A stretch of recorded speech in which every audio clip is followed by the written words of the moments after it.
Hello everyone. Now the topic for discussion is mini implants in orthodontics.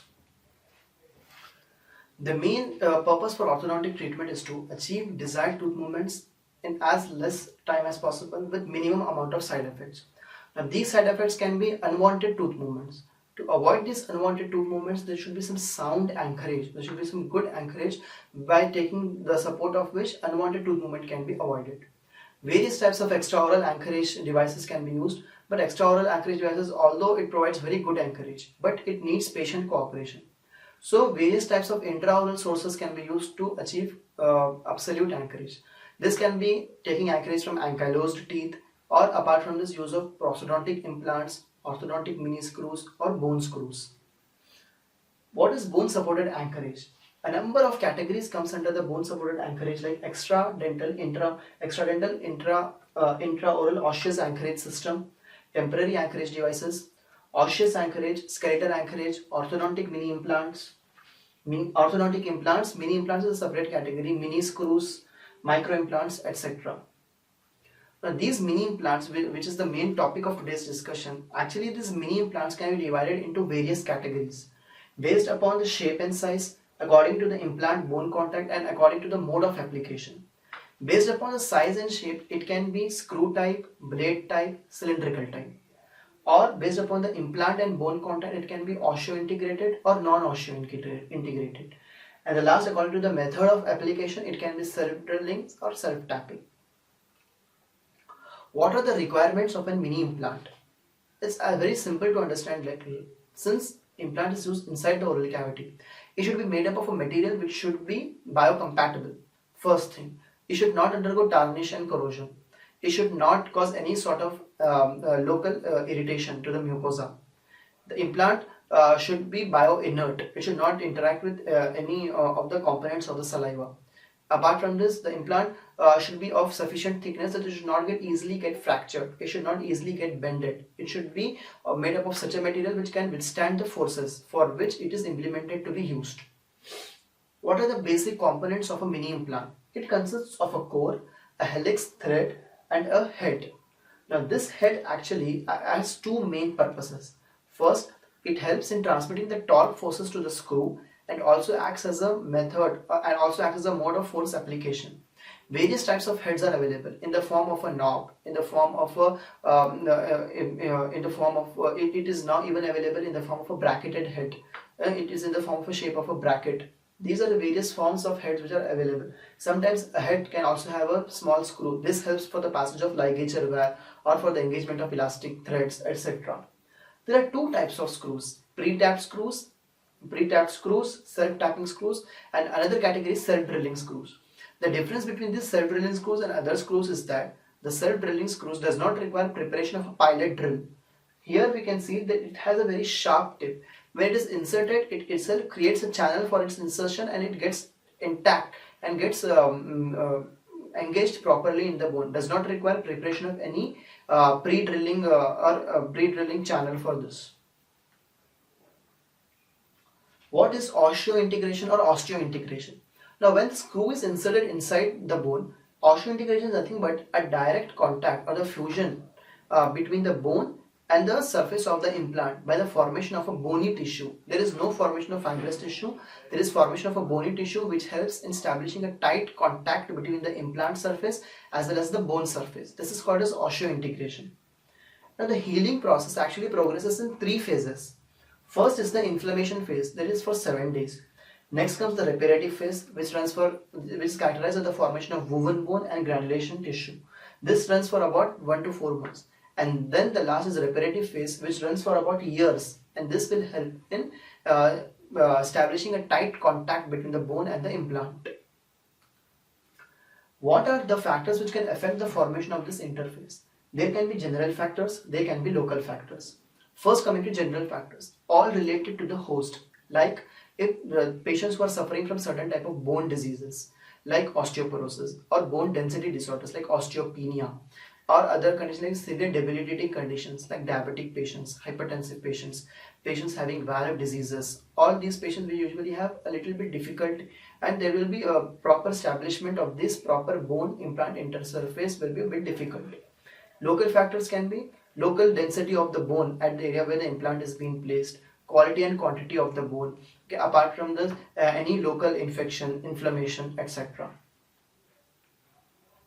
The implant material can be bioactive, like cellulose, hydroxyapatite materials, or bioinert.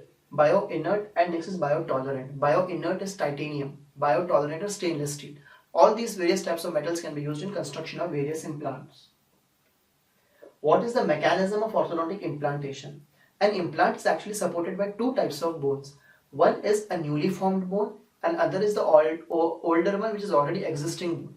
A newly formed bone, which is usually formed between 2 to 3 or 2 to 4 weeks, it is actually initially it is woven bone. Now this woven bone slowly as the time goes off gets converted to lamellar bone. The older existing bone is the actual bone, which helps when this newly formed bone isn't sufficient to support the implant. This older existing bone helps in supporting the implant and provides more rigidity to the implant. The failure can occur in the implant placement. This can occur because of either short-term soft tissue failure, long-term soft tissue interface failure. It can occur because of short-term hard tissue failures or long-term hard tissue interface failures. There are a number of factors which influence the stability of the implant. It can be host factor or it can be implant factor. What could be the host factors which can affect the stability?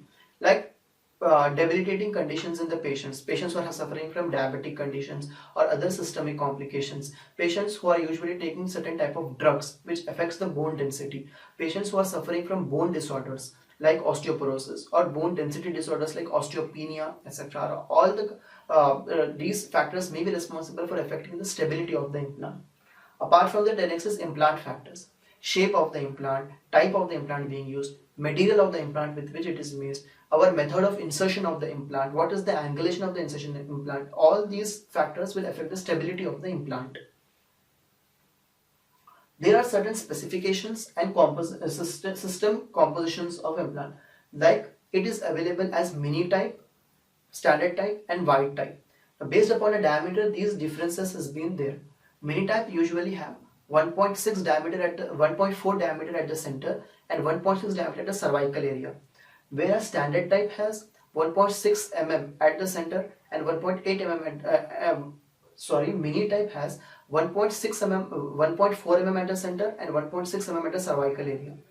Standard type has 1.8 mm at the center and 2 mm at the cervical area, whereas wide type usually have 1.8 mm at the center and 2.2 mm at the cervical area.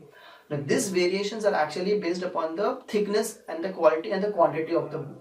Mini type is used in the areas where less amount of bone is present. Wide type can be used in areas where more amount of bone is available. There are certain contraindications of mini implants. As I have already said that general conditions like the entire medical condition of the patient comes under the general conditions.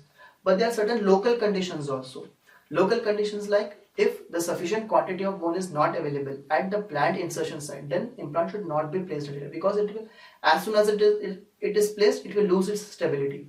Apart from this, if there are any anatomic structure which are present in close proximity, it should be avoided because in those patients who are having very poor oral hygiene, who cannot maintain their poor oral hygiene because of certain periodontal problems, those conditions are also contraindicated for the placement of implant. There are a number of unwanted sequelae of orthodontic implantation. As I have already said that severe ulceration can occur, any damage to the root or the roots of the adjacent teeth can occur, any damage to the anatomic structure can occur, formation of certain periapical pathologies can occur. So these are certain unwanted sequelae of implants. What is the insertion site and angle? This insertion site and angle should always be pre-planned before the placement of the implant. Implant is always most of the times is placed in an oblique direction. This oblique direction on the placement of the implant actually prevents injury to the adjacent root and the root surface areas. Apart from this, it also has an advantage that greater amount of bone support can be achieved. The various types of implants. Mostly implants are placed in the buccal aspect, but even we use parietal implants also. What is the use of these parietal implants? Parietal implants can be used for opening or the closing up of the spaces in the maxilla, particularly in the posterior aspect. Apart from the mesialization or distalization of molars, for unilateral or bilateral expansion of the maxillary arch, parietal implants are used. Implants are also placed at the anterior nasal spine and anterior alveolus. but care must be taken because bone thickness and the amount of bone available here is very less. Anterior rugae area. Anterior rugae area, thick keratinized mucosa is present. No doubt, bone is sufficient, but thick keratinized mucosa is there and damage to the nasopalatine vessels can occur. So this care has to be taken. Infrazygomatic crust, one of the most commonly preferred site for the achieving intrusion. Since this location is present very deep, if the implant is placed there, greater amount of intrusion can be achieved. It can even be placed on the maxillary tuberosity area. This area is mostly preferred to achieve molar movements, either mesialization or distalization of molars. In mandible, it can place at the buccal alveolus, retromolar area, anterior alveolar ridge, or even at the lingual aspect of the alveolar ridge, based upon the requirement or various types of tooth movements. Now, what is the exact procedure? First is the pre-operative examination stage. Clinically, it has to be evaluated whether the planned site for the placement of implant is suitable for placement of the implant, and radiographically also it should be evaluated whether isn't there any root proximity or any other anatomic structure which are coming at the area of placement of the implant.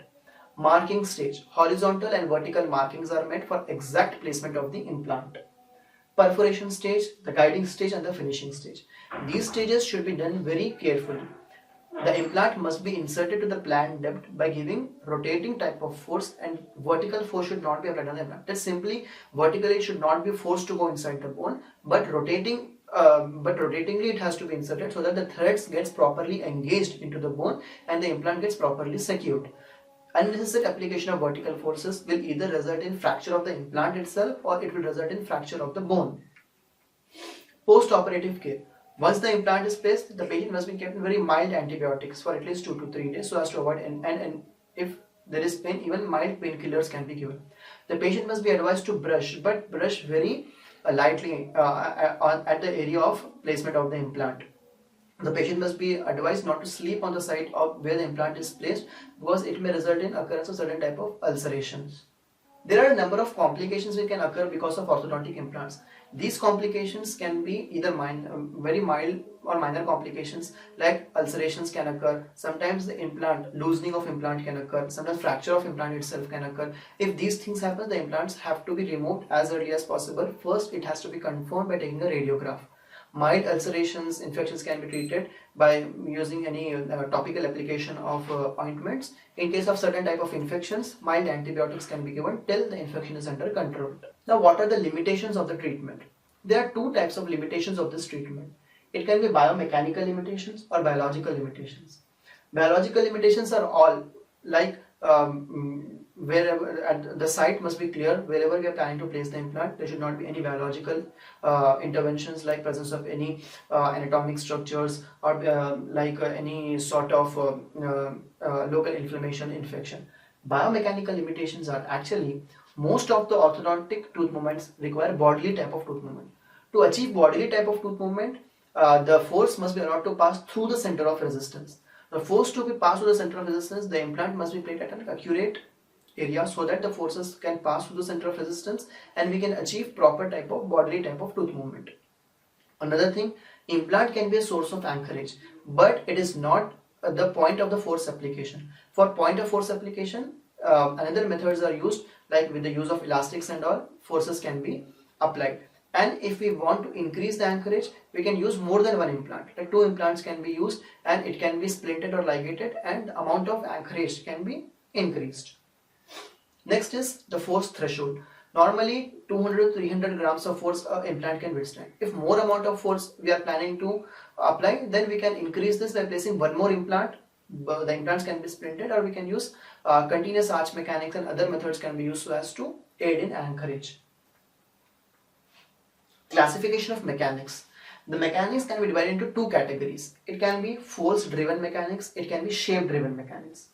Force driven mechanics are statistically determinate type of mechanics. It means here the amount of force application, direction of the force and the movement which can be achieved can all be calculated. They are predetermined.